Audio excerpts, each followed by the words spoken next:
شباب السلام عليكم أكم نجا فياجر تاني كيسوما نبرة جرا قويا يو فيديو توكو أرجتان تاي أكا كيسوما نبرة جرو إسنة تيمة توري أبولتين تينا تاسيت أرجع جرتان هاد أجداتي هاد ورا أرتستي كنا شروب بيتي تابي يخنا جرتي إسنة جيتشات رهاتي مچا شروب كنوتي يجوا أجداتي namoonni haati gadaa kaayiroo jirti gadaan achitti faranjoota bira jira oromoon adda bahee abbaan isaatiin adda bahee haadha isaatiin adda bahee jettanii yaaddayaa turtan gaafataa turtan haati gadaa meeti jettanii gaafataa turtan hundi keessanuyyuu haati gadaa haa galatomtu kun warraa bakka jirtu nu argamte asitti nu biratti dhiyaattee jirti soo kanaaf hundi keessan taab godha sheer walii godha kunooti haati gadaa tana jechuudha haati warra artistii kenna taajuu shurrubbee takaayiroo jirtu tana jechuudha soo kanaaf hundi keessan daddafaa viidiyoo kana walii dabarsaa warri karaa peejitiin daawwataa jirtan warri karaa tiktaakitiin daawwataa jirtan all of warri tiktaakii haga ammaa nama 315 warri feesbuukaa nama 465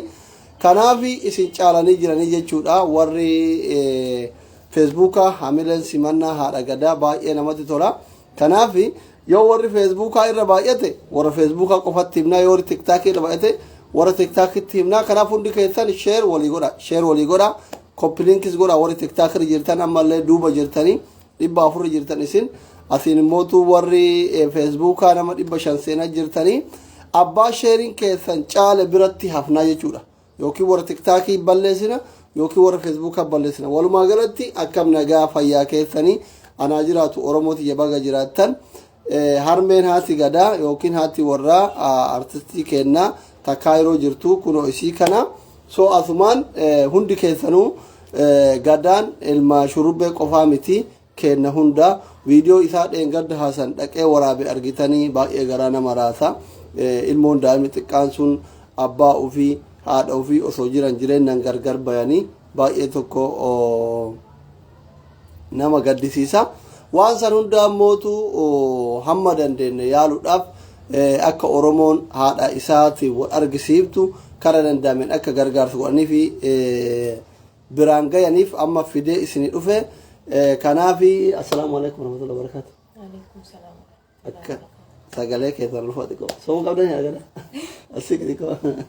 alaykum salaam warahmatullahi wabarakatuh nagaya fayyaadha gadaa keetiin erga adda baatanii argamtoota waggaa jaha erga adda baatanii waggaa jaha rabbi yeroo koratti waliin agarsiisu isa malee mucaa biraan qabda hangafaati bira isumaan qaba isa sirra guddaa fakkaata yoo biyya faranjii jedhamu guddate fuudha gahe intalallaalle fi akkam soddaa taana seenaa xiyyeeffatu gabbara qabda hedduun qopheessee birrii qopheessee okay haati gadaa asumaanuu akka soddaan haa ta'uu barbaadu reef natti himaa turte birrii gabbara moo biyya baqaa jirti hin qabdu aanillee osoo birri illee irraa fuudhu baadhee xiqqoo garaan ijaatti malee silaa bareeduma amma walumaa galatti obboleewwan kiyya obboleettiin teenne tuni haadha gadaati nama baay'ee miskiinaaf gara laafetti wayiiti nama dubbachuullee barbaadu miti telefoona iyyuu narraa kaasuu diddee akka itti argine anaaf rabbi beeka nama ija keessan dura dhufeetiin waan garagaraa dubbatu miti walumaa galatti viidiyoo sanatti akka argitanitti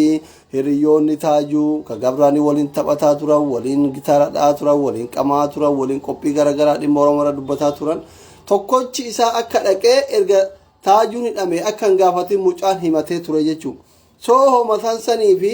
mee isiin hoo maalirra jirti akkuma oromoon gate mucaa ofii gatte moo waan jedhu gaafachuu dhufe dhaquuf tattaafataa jirti humna dhabde moo akkuma oromoon mucaa artistii kennaa gatetti isiin baatii sagalgaratti baatte waggaa 2 duudatti baatte gattee laata waan jedhu isinii gaafachuu dhufe waan biraa miti haadha gadaa mucaa kee jaarsi kee ka oromoo hundaati kee qofaa miti ilma sabaati akka carraa ta'e wanti rabbii malee hin taatu galtee sun itti galte hidhame hidhaa jira jidduma kana keessatti hiriyoonni taajuu anillee hiriyyaa isaatii argite tiktaak irratti gaafa inni qophii garagaraa qabu mana isaa dhaqaa ture wajjin sirba isaa dhageeffataa ture durraa kaasee taajuun jaaladha ana dabalatee warri adarratti dhiyaatan kan guyyaa wajji bulan wajji oolan gaafa inni rakkate isa rakkoo san keessaa baasuuf yaaluu miti ilma isaatuyyuu ka inni erga sibiraa deemanii waggaa jaa kana bakka keellee bu'ee kophaa ofii guddisaa ture hingatanii kunoo erga gaafa taajuun hidhameeti nama lama qofatu mucoo takkaa fi dheengadda na dubbise nama lama qofa na dubbise oromoon takka nan dubbifnee jedhe viidiyoo san dhageetee natti arganii ati hoo oromoo wajjin gatte moo mucaa kee kana dhaquuf bira dhaquuf tattaaffii godhaa jirtu mee maali bira dhaquuf tattaaffii godhattiin jira alakkeen maalirra jirtaa maalirra geettee amma hammam maaltu si hanqatee tattaaffiin ati godhatoo waan akkamiiti tattaaffiin nan godhu jiru guyyaa rakkoon san dhufteerraa eegalee ganama guyyaa har'a rakkoon dhufte guyyaatti aanurraa eegalee imbaasii jarmaniitiin deeme qayyi masqal biraas deeme beeksise imbaasiin jarmanii immoo naqee baltee qayyi masqaliin beeksistee jirti warrachi jiru ani ilaa har'a kaniin quunnamtii qabu warra imbaasii jarmaniitii wajjin jechuudha isaan jalaan deemu jira waan hin guutuu qabu waan isaan na gaafatan hunteetiin isaan jala deemu jira jechuudha. Amma biyyi kun biyya baqaati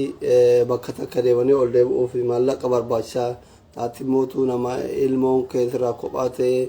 yaadan cinqamaa jirtu humna nama biyya kanallee anillee hin beekaa waan takka godhuuf waan hundi maallaqa barbaachisaa akkanatti himtetti paaspoortiin keellee gaafa biyya kana sahaaraa keessatti jalaa bade biyya kanarraa yookiin yoo waraqaa yoo inni biluun qabaatin yookiin immoo yoo paaspoortiin qabaatin biyya kana keessallee bahullee hin danda'amu. namni turjumaana namaa ta'u namni keezii namaa barreessu wanni hundi biyya kana maallaqa irratti hundaa biyyuma hunda akkasi waan sanoo waan ittiin sochootu qabdaa namni oromoo hoo ka ilma kee kanas bira si finna jedheetiin waa si gargaare jira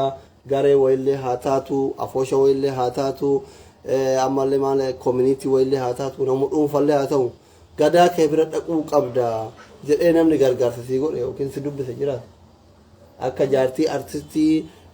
oromoo tokkotti kabajuma artistii isaaniitiif ilma keetii wal si qunnamsiisuuf namni si dubbise yookiin garee wayii haa ta'u community oromoo illee haa ta'u dhaabni si dubbise wayii jira waan tokko egaa obboleewwan kiyya baay'ee nama gaddisiisa kuni kufaatii oromoo hundaati ilma isaa achitti hin gattanii isa mana hidhaa keessatti gattanii haadha warra isaa asii gattanii jechuudha kuni xiqqeenna dhugaa rabbiitti nama gubagu isuma dhugaa rabbiitti nama nama jibbisiisa waan akkana yeroo argitu maaliif oromoo ta'ee dhaladhe hamma jettu tokko geetta si galee maatiin kun jireenya keessatti bakka sadiitti gargar ba'ee asitti haadha manaa isaa gattanii achitti isa gattanii ilma isaa gattanii mee isinlee nama guddaadha rakkoo miti uf jiraachisuu dandeetti isallee rabbitu waan kan itti fide rabbiin itti fide waan san keessaa baasuu danda'a daa'ima xiqqaasan gatuu caala wanti oromummaa keessa jibbisu hin jiru jechuudha namni guyya takka akkamitti namnummaan tokko namni lama namni sadii namni afur gareen takka dhayxee mucaa daa'ima sun nama ilmoo hin qabne jira nama ilmoo argachuu feene jira cubbuudha kun wallaahi gifiidha kun rabbii keessattuu maal himatta sabni kun haqa sirraa qaba ilmi kun taajuun kun gaafa rakkoo kana keessa seenin ilma sabaa ture sini galee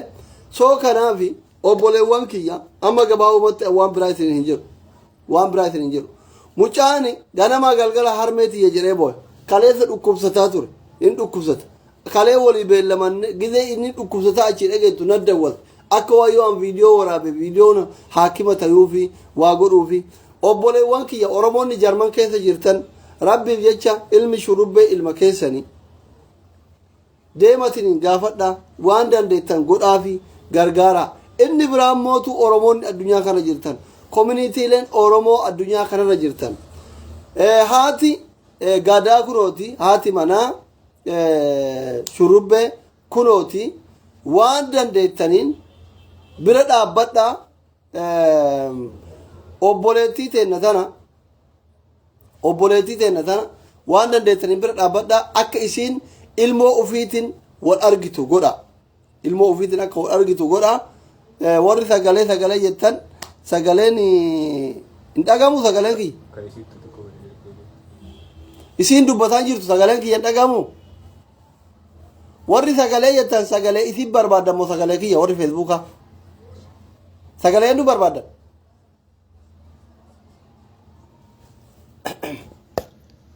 sagalee nu barbaadan hin dhagayamaa maraataadha warri feesbuukaa kun duraanuu asii warri tiktaakitti dhagamaara maraataadha isin warri feesbuukaa kanaafuu isin jibbee isin dhiise isin ummata maraatudha maraataa warri feesbuukaa isin ummata maraata kanaaf dhagee osuma dhageettan jallattan isin ummata wasaka kanaaf isin dhiise warra tiktaakitti dhagamaara soo kanaafi woo isinitti dhagamuu baate deemuu dandeettan gara tiktaakkoota tiktaak irraan jirra soo kanaafi as jalatti illee amma nama arrabsaa isa isin argaa jira koomentiin keessanii fi koomentii warra tiktaakitiif warra feesbuukii wal dhaba soo kanaaf obboleewwan kiyya waan dandeettaniin obboleetii teenne tana bira dhaabbadhaa maallaqaan bira dhaabbadhaa maallaqa malee bakki gaan hin jiru warri duraan dhabdan kunooti lakkoofsa kee yoo kennine bolaan irratti eeyyamamtuudha. Gargaarsi sababa itti barbaachisu hin dubbanne.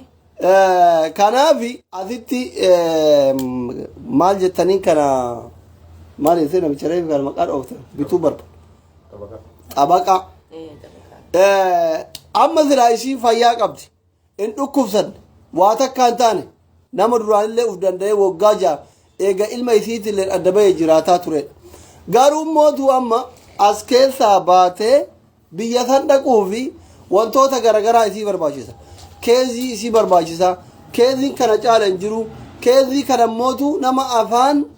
biraatiin afaan oromootiin osoo hin taane afaan faranjiitiin barreessuu barbaachisa. Achitti turjumaana ta'uu barbaachisa. Xabaqaa barbaachisa. Ka waan kana hunda hiikuuf barbaachisa jechuudha. Wanti kun immoo warri xabaqaa kun warri waa barreessu warri pirooteeshinii namaa barreessu namaa tolchu kun hundi maallaqa barbaada. Bakka tokko irraa bakka tokko dhaquun maallaqa barbaada. Paaspoortii makana iyyuu baafatanii as fiduun maallaqa barbaada. Waan kana kanaafi isiin kan jirtu biyya baqaati. Jala deemachuuf immootu waan kanaa jala deemattee yeroodhaan mucaa ofiitti dhaquu isiin tun kiraamana qabdi lubbuu qabdi nyaatu dhuguu wama garagaraatiifuu nama rakkatee miti namnummaan rakkoo qabna iyyuu namnummaan jireenya nagaa jiraatu maallaqa isa barbaachisaadha. So kanaafi amma waan kana xumurattee ilma ofii bira dhaquu fi xabaqaa barbaachisa. Xabaqaan sun immoo maallaqa guddaa gaafata jedhanii kanaaf obboleewwan kiyya Oromoon idil addunyaa irra jirtan waan dandeettaniin yoo mootuu furmaata ittiin fiddanillee ispoonsara waan akkasii karaa dhabdan maallaqaan tumsaa fi ispoonsara xabaqaa haa bitattu akka xabaqaa waan kana hunda xumuree fi ilmoo ofii bareedaa san bira dhaqxu mucaa waggaa 7 hin argin ka amma immoo daa'imni xiqqaan sun viidiyoo dhufe haadha tiyya barbaada Oromoon na gaafatte hin jiru isin jedhe viidiyoo isaa san jalatti argitanii soo kanaaf waan dandeettaniin bira dhaabbadhaa tumsaa fi xabaqallee bitaa fi warri beeytan nu caalaa beeytanillee jiraatan yoo xabaqaa hin beeynillee maallaqaan tumsaa fi bira dhaabbadhaa xabaqaa haa bitattu. Obboleettiin teenya taatee yeroo hunda isii wajjin olii gad deemtu takkallee as na cinaa jirti. Salaamu alaikum. Waalaikum salaam warahmatullahi wabarakatuh. Akkam nagaa fayyaadha. Kaameraan seenuu hin feetu hiriyyaa isiiti. Mee haati gadaa akka gaafa rakkoon kun isaanii galteeti akka sibira galtuu ati wajjin deddeemaa jirtan dhaga'ee sagaleen isiin mootu hin dhagamu jedhaa jiru sagaleen kan xiqqoo guddaa fakkaata maashaallah. Akkami jireenya gadaa maal fakkaata maalirra jirta raawuma irra geettan? Alhamdulillah amma wanni irra jirru rakkoon kun akkuma galeen jalqabee bakka silaa barbaachisu hunda walumaan deemaa turre. Namni biyya baqaa jiru beekamaadha gargaarsa barbaada. Fayyaa qabdi silaan dalagatti gargaarsatti hin haajamtu ammoo rakkoon akkanaa gizee dhufte waan namni dhuunfaa kophaatti keessaa bahuu danda'u miti. Embaasii Jarmanillee dheyne keessa ol seentee yeroo isiin dubbistu nama afaan beeku isii barbaachisa sirriitti jechuudha. Nuti karuma waliin deemnee dheyne malee achi dhaqee nama sirriitti turjumaanuuf barbaachisa. Kana godhuuf ammoo namni maallaqa malee hojii isaa dhiisee jireenya mataa isaa dhiisee namni akkasitti si jala deemu hin jiru. Kanaaf gargaarsatti haajamuun dirqama ta'ee jechuu asumattuu. Kaan ammas mucaan kun ji'a 3 gahee jira. Achumattuu mucaan kun mucaa Oromoodhaati. Haadha manaa gadaa shurrubbi isiin haati manaa taajuu shurrubbee duraaniiti malee wanni hordoftoota asirratti sirreessuu barbaadu amma haadha manaatii miti tan duraaniiti isiin. mucaan kun egaa abbaan rakkoo san keessa seene daa'imni sabiyyii waan balleessin qabu siif jirra mucaan kun dhiiga keenya jechuun oromoo irra ture ji'a sadeen kan akkanatti dagachuulleen hedduu takka waan nama saalfachiisaati akkuma oromoodhaatittiihu akka dhuunfaatti namni hedduun bilbilanii isiillee gargaaranii jira isiin reefu bakka kananii dagatte mucaan Hassan san erga viidiyoo kana baasee boodarree jalqabee namni bilbilaan qunnamaa jirus ni jira Abdulaziz kan jennuun tokkolleen Ameerikaa irraa ni jira akka dhuunfaatti jechuun namni walitti dhufee akka dhuunfaatti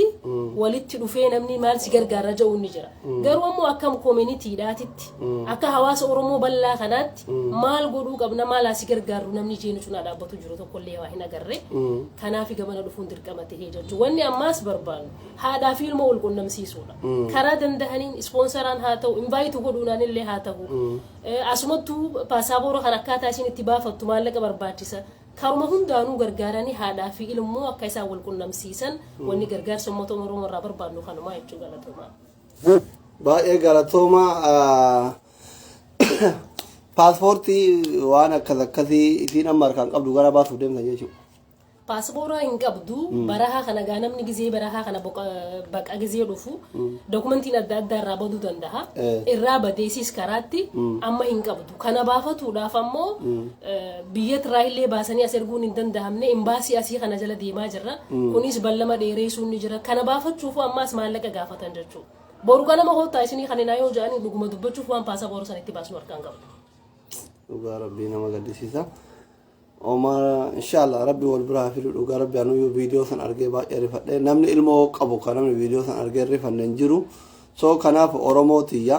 haati gadaa kunooti video gadaa argitanii gadaan ilma kenna hunda kanaaf gadaan abbaa malee abbaan adda bahee haadha argachuu qaba waan jedhuu fi ilma kenna waan qabnu tumsinuu fi bira haa dhaabbannu akka yeroodhaan isin xabaqaa bitattee waan isii barbaachisu hunda xumurattee tiniin bira dhayxu haa goonu gaafa duraa imbaasii isiin asii dhayxee himannaan achillee mucaan immootu maasha Allah rabbi ammallee umrii haa dheeressu rabbi baguddaan haa ga'u daa'ima sammuu qabu rabbiin kenneefi haadha tiyya naa fidaa jedhee jedhama gaafa haadha tiyya naa fidaa jedhanii mucaan achi dhiiga dhaabu isitti bilbilan takkaffaa isin afaan san walii galuu hin danda'an jarru ingilizanyaa xiqqoo beekan jette itti dawwalanii gaafa itti dawwalanii isin asii paaspoortiin jalaa turu haadha keessii fiduu hin dandeenyu jedhaniin achi deebi'anii itti himan mucaan rifatee abdii kutatee boo'e hin dhukkubsataayyuu jedhama sinii galee waan kana sila waan dafnee akka sabaatti furuu dandeenyu waan dafnee namni kun wal keessa jira warri hojjetaa mootummaatu jira ka meediyaa kana jiru warra imbaasittu jira mucoon tuni ilmoo isittu biyya ormaatti jala rakkatee abbaaf haadha malee cinqamaa jira oromoo keessa bahee daa'imummaan sabiyyiin xiqqaan boru gara ga'u hin beekne faranjoota harka jira paaspoortiin salphaadha abbaa rabbiin laafisee fi homa silaa bilbilee fitu osoo saba walii rifataane manatti geessuu dandeenyu dhimmi kun dhimma siyaasatii miti dhimma namummaati dhimma daa'ima kichuu boru waan ta'u hin beekne baraaruti waan ta'eef sila homa dafnee godhuufii qabnu waan mallaqaayyuu barbaachisu miti namoonni aangawa garagaraatira jirtan namoonni mallaqa qabdan namoonni mootu community garagaraa keessa jirtan waa ispoonsaraa kanarratti keezii akkana kanatti dalaguu barbaadan rabbuma keetti jettee uf qabdee ilmoo san akka ilmoo keetti fudhattee waan gargaaruu dandeenyu warri aangoo akkanaa hin qabne mootu miskiinni akka kiyyaa kunniin akka obboleeteen asiina biraa dubbatu tunniin homa xiqqoo walitti bubbuufnee waan kana mallaqaan godhuufii dandeenya birri ka'allee basamaa ilaahi mangadhaallee jedhan sigalee waan akka xabaqaa kana bituufiin warra proteeshinii ingiliffaa namaa barreessu afaan garagaraatti namaa hiiku kanniin godhuufin nu qabdi soo kanaafi ammaafi yoo dhugaan isin laalesse gadaan ilma kenna jettan kijiba booyu koomentii booyichaa dhiisatiniin kunooti haati gadaa tana haati warraa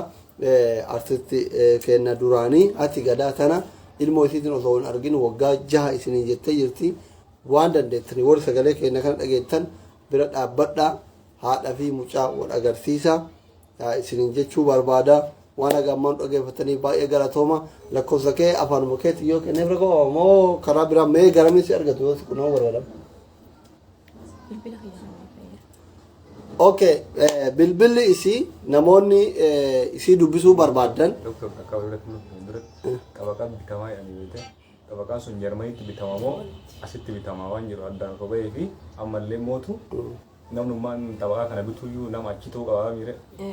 nama uummanni Jarmanii akka achi jiru qabaqaa kana bittarrattu yoo mallee nu argameeyyuu akka uummanni achi mootu qabaqaa kana biturratti illee gargaarsa godhuuf kanas uummata sanii godhaamtee barbaadde. Taphakaan Jarmaniitti bitamu. namni bitu Taphakaan bitamu achitti habitu kan jala deemuu qabullee koomunitii achiiti. kana koominitii kan akka dhaabtan barbaadatti Hawaasa Jarmanii amma gahee guddaa haa qabu. Asitti immoo nama gartee asii iddoo isin barbaachistu kana jala deemee hojii gargaaruu fi afaan hiikuu fi kana qofa wanni asitti barbaachisu. Okay. Egaan xabaqaan kan bitamu Jarmanitti jedhan. Kanaaf hawaasni Jarman, Oromoonni Jarman keessa jirtan, koominitiin Oromoo Jarman, pilis waan kana sirriitti gahee shoora guddaa katabachuu qabu. Oromoon biyya birallee isin haa gargaaru. Shoora guddaa katabachuu qabu isinii jedhan. So kanaaf xabaqaa waan kana jala deemee mucattii tana as keessaa baasee ilma isii bira fidu sirriitti irratti hojjedhaa fi xabaqallee qopheessa fi Oromoonni biyya biraa jirtan immootu addunyaa kana jirtan maallaqaan tumsaa fi hawaasni Jarman bira jirtan immootu sirriitti waan kana irratti hojjedhaa fi osoo isin kumaataman achi keessa jirtan pilis akka haadha fi ilmoon garagaratti haftee waliin yaadne tolchaa. Kanuma isin jenna lakkoofsa isii mootu warri barbaadan duwwaa 11 meeqayyo? duwwaa didama. Sammuun qabdaami? Afaan mitiitti dha dhageeffadha. 2 Sagaleen isii hin dhagahamu. Qabadha lakkoofsa isii isinii kennaa qabadha dawwalaa dubbisaanii akkanumaan jirtanii maal taatee osoo hin taane warri gargaaruu barbaadan qofa biiziin godhina bannaatachuu akkattuu yaaddoo keessa jirti cinqamtee jirti ani isii argachuuf gizee meeqa itti dawwale aniin as jiru jechuudha kan mana dhufee gaafachuu danda'u caluma jettanii ittiin dawwalina warrumaan gargaaruu danda'an qofti dawwalaa fi lakkoofsi fi duwwaa 20 11 duwwaa 2 64 23 70 qabattanii Doktor Hasan Nagalchi tiktok irratti